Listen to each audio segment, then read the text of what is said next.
1857 का विद्रोह, इसे कई लोग सिपाही विद्रोह कहते हैं, कुछ महान विद्रोह तो कुछ भारत का पहला स्वतंत्रता संग्राम।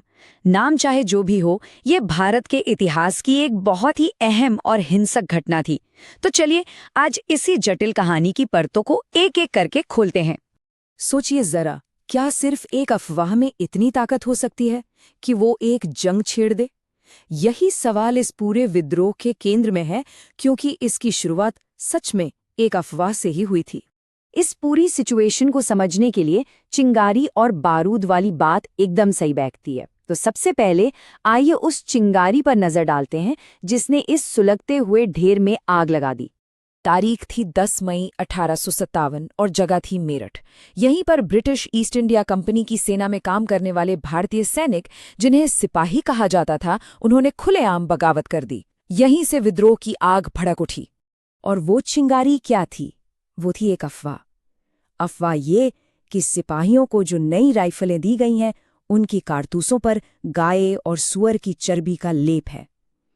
अब राइफल लोड करने के लिए कारतूस को मुंह से काटना पड़ता था, और ये हिंदू और मुस्लिम दोनों ही सैनिकों के धर्म पर सीधा हमला था।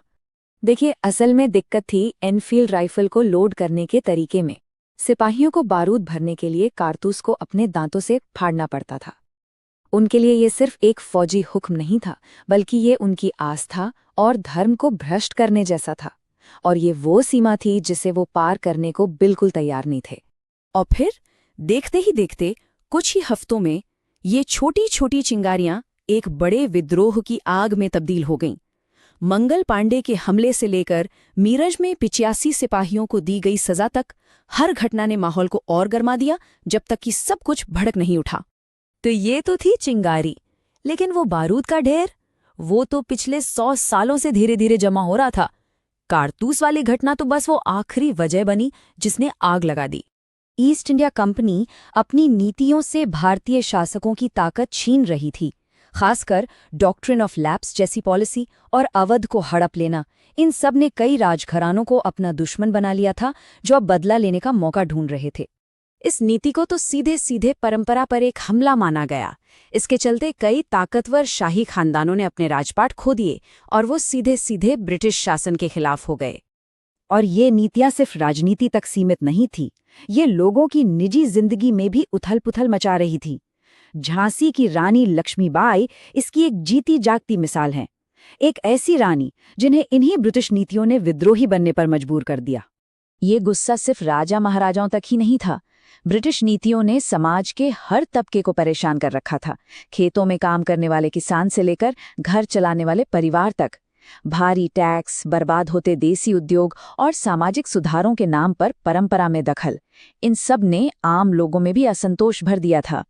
मेरठ से जो विद्रोह शुरू हुआ, वो जंगल की आग की तरफ फैल गया। देखते ही देखते उत्तर और मध्य भारत का एक बहुत बड़ा हिस्सा इसकी चपेट में आ गया, और ये सिर्फ एक सिपाही विद्रोह नहीं रहा, बल्कि एक बड़ा जन विद्रोह बन गया।